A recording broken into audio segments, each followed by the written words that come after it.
Well, they're shaking Spain day and night. A migrant surge in Spain acting as a warning for what happens when a country stops taking border security seriously. Over 60,000 Moroccan migrants stormed into Spain yesterday after the country's liberal Supreme Court ruled that migrants arriving by sea can't be turned away. The surge is now sending shockwaves across Europe, with France and Italy stepping up border patrols while Spain scrambles to get the situation under control.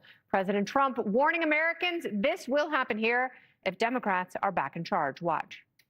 I saw Spain yesterday, and I watched the catastrophe that took place. It looks like an invasion of a country by hundreds of thousands of people. And that same thing's going to happen to us if the Republicans don't get elected, except worse, much bigger, much easier to get into. If we're not in office, our country will be invaded at levels that made Spain look small time. Well, don't take Trump's word for it. Watch this. If you get back the majority in Congress this year, get back the gavels, the committee chairs, what can you do to both undo the Lake and Riley Act and hold ICE accountable in the short term? Well, I don't think this administration is using Lake and Riley as a reason for their putting masked, untrained agents grabbing folks off the street. What I would do is make sure that we pass the package of reforms around ICE that we put up. Yeah, that'll do it, Joey. Yeah, they know her name. They don't know why they know her name. It just kind of pisses you off a little bit. So here's the deal. I don't need Spain as a pulse check on why immigration is important in this country. I voted for the same man 3 times in a row because I understand that immigration is important in this country. You don't need Spain to know that when Joe Biden let 10 million people into this country, most of them in some form of illegally, it was intentional. It wasn't by accident. It wasn't because he was old and delusional. It was intentional. It was through stopping the construction of the wall that was already paid for. Humanitarian parole programs. They put processing centers in Latin America to recruit people into this country now illegally. They ended Remain in Mexico. They ended Title 42. They did the CPB-1 app. They did all of these things to get people into this country and come up with excuses to make them legitimately here. And this administration and this president understands that if we get complacent on that issue, because it isn't in the headlines, because there aren't caravans at the border, because we don't have a major catastrophe to talk about almost every single day that is linked to the border, he understands we take our eye off that ball. Democrats want to import people. They want to bring them in and make whatever they're righteous or not, they want to make their entry into this country easy and legal. That's what they want to do. You can argue the merits of that, but by the law, that's not how it works. And if you want to know if it's a good thing or not, got most of this from the Washington Post, just because I know Jessica is very well researched and she might repudiate me on some of this. That influx of 10 million people directly raised home prices and rent. The CBO, which the Trump administration and Republicans in Congress pushed back on this report as being way too weak. It says that it was the greatest upward pressure on prices was the influx of people through all of inflation. It says that it cost $278 billion over 10 years. FAIR, their study said it was $150 billion when you go all the way down to the municipal level every single year is what it cost. And that's after you flush out the fact that they have a 15% lower compliance rate on taxes, on income taxes, and 10% lower compliance rate on payroll taxes. What does that mean? That means the goods and services that they are flooding and using, they're also not paying for, which is what Democrats would tell you by paying taxes when they go to work. Because who cuts your grass and who cleans your house and who pays taxes on any of that, right? That's a Democrat talking point. That's what they say. Well, you don't pay taxes on that. So that's cash under the table 90% of the time. And so when you talk about immigration in this country and what it's done to this country, coupled with the moment in time of things like COVID, it has absolutely been a detriment to us. And our president understands that. He's ran on it now 3 times, and he doesn't want us to forget about it. And if you need a scene off the coast of Spain to remember that, then you're not paying attention. Sorry about that. Right. Well, our former vice president famously said, "Do not come." Yeah. Do not come. And Emily, it really worked, didn't it? Yeah. Not for Emhoff. That's right. Okay, so yes, I want to point out something that happened with the Spanish situation right now. So first of all, the Spanish people, they are trying, let's be clear about what they are trying to do, which is resist a jihad invasion and a caliphate. That is the goal that is trying to be established right now. I'm not sure if this was widely covered, but the president there of that little enclave, he formally requested from the Spanish prime minister, right, to declare a national emergency. And what happened? The prime minister said no. He said no because of this.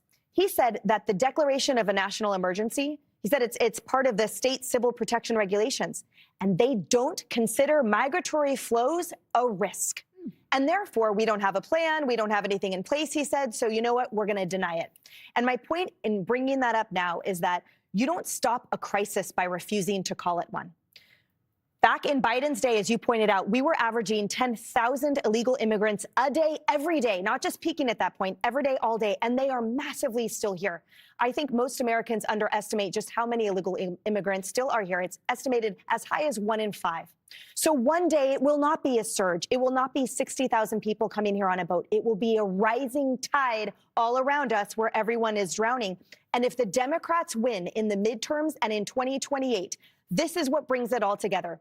That when your state is drowning and you ask for help from the Fed, the answer will be no, because the answer will be a migratory flow is not a crisis, even though we know that it is for all the reasons. Speaking of drowning, at least 57 of these migrants have already drowned, trying to swim into the country, and now they're wandering around the town of Ceuta. That's how you say it. And they're bathing in fountains. Your thoughts, Jessica? Well, once you said the bathing in fountains part, I knew it was really bad. It's very it's a catastrophe. Seems like a national emergency. Don't move to Spain. I won't be. And we're not going to turn this country into Spain. The border is shut. I have not heard many Democrats, certainly ones who are going to be running for president, who have said anything, but I think this is a good thing. It was out of control. We need a comprehensive plan to deal with this. What about the Democratic Socialists who want open borders? Well, they're not going to be president of the United States of America. I don't think Chevalier from Harlem is going to be. Biden did this. Biden did this. AOC might. This is what happened. In the first 3 years of the Biden administration were terrible on the immigration front. The last year, that's when the downward trend started, and then President Trump used the laws on the books to seal the border. No one is complaining about that.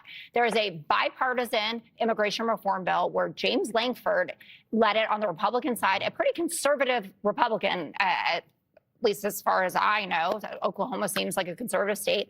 And also, you ask questions about the Lake and Riley Act, like Senator Warner voted for that. 13 Democrats voted for that. Someone like a John Ossoff, Raphael Warnock, people from Georgia who understand that this is important and that we do need real reforms. But if you think that this means what's going on in Spain, that people aren't going to continue to be outraged about how ICE is behaving here, so a 25-year-old U.S. citizen deported, had documentation even. ICE officers did not care to review it. If you think that stuff like that is going to stand here, you are sorely mistaken. Yeah, whatever Biden did isn't deserving of this response. That 25-year-old was JoJo Siwa. No. Greg. I was just wondering where Mayorkas had gone. He'd moved to Spain. I mean, that looked just like the Haitian migrants in 2021 at the Rio Grande. By the way, from 2022 to 2024, Biden let in 220,000 Haitians. Trump, before that, when he was in power, it was like a few hundred a month. So you can look at this and you can make a connection. This invasion happened after the government said it would grant amnesty if you entered by sea. So this is really good for Democrats and liberals.